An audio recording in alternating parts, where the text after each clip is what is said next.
Hola, buenas tardes. Ahorita en este video hablaremos sobre las últimas dos lecturas de la semana 3. Entonces, la primera de ellas pues, es el artículo primero de la vida de Cristo. Y la segunda es pues, igual de la vida de Cristo, pero el artículo tercero, ¿no? Del capítulo primero, ¿no? De la dignidad de la persona humana.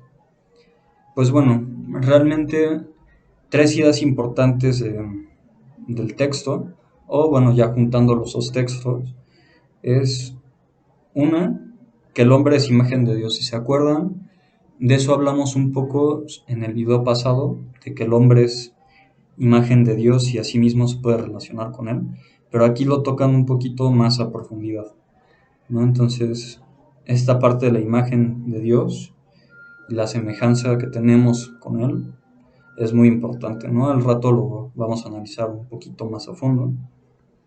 Y obviamente con esta parte de que somos imagen de Dios, también tenemos la parte de la libertad. Es el siguiente punto, la libertad del hombre.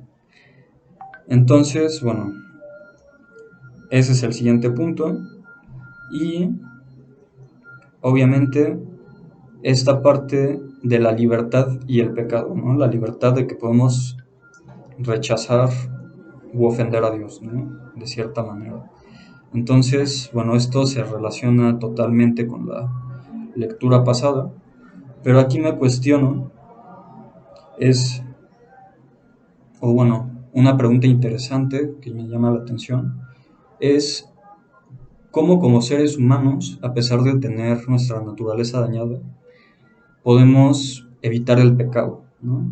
O sea, realmente sin caer en alguna herejía de que nuestra naturaleza está totalmente corrupta, el cómo nosotros, siendo tan dañados por nuestra naturaleza del pecado original, podemos evitar el pecado, ¿no? Y siguiendo con el tema y el procedimiento del video, toca el breve resumen.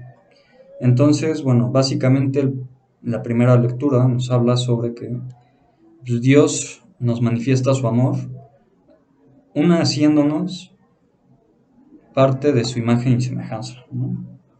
Y eso mismo nos da una vocación, ¿no? O sea, realmente nos manifiesta plenamente el por qué estamos creados. Y después se toca otro punto sobre esta parte espiritual del hombre, ¿no? No nada más que somos imagen y semejanza en un plano corpóreo, ¿no? Sino que esta parte espiritual y del alma nos da cierto entendimiento y voluntad para hacer las cosas, ¿no? Esto se relaciona también mucho con la parte del pecado, ¿no?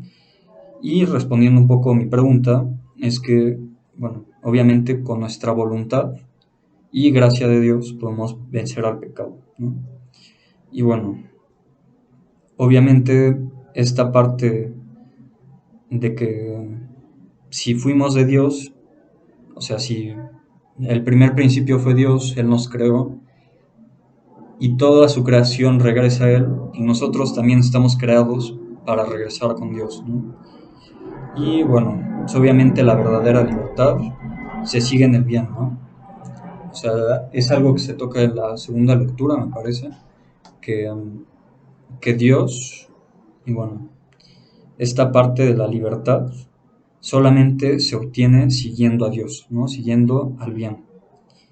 Y obviamente el hombre por naturaleza busca qué es el bien, qué es el mal, y pues, obviamente esta parte de la naturaleza del pecado original nos limita, ¿no? a ser perfectos. Al final de cuentas es algo que veíamos en el círculo el otro día, que pues puede ser que seamos muy perfeccionistas, que tengamos todo en orden, pero realmente podemos caer en otra herejía de que pues, no tenemos ese pecado original, ¿no? Al final, por ejemplo, cuando suena el despertador y queremos apagarlos, realmente no, O sea, no estamos siendo seres perfectos, ¿no? Es la consecuencia del pecado original el que no nos querramos levantar, ¿no?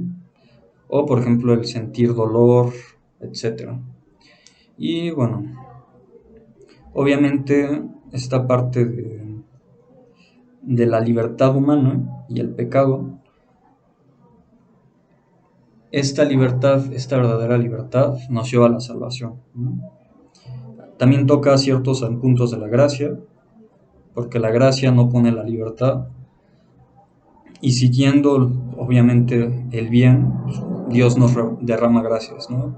Creo que eso es muy importante también en nuestra vida cristiana. Y bueno, básicamente el bien nos hace libres.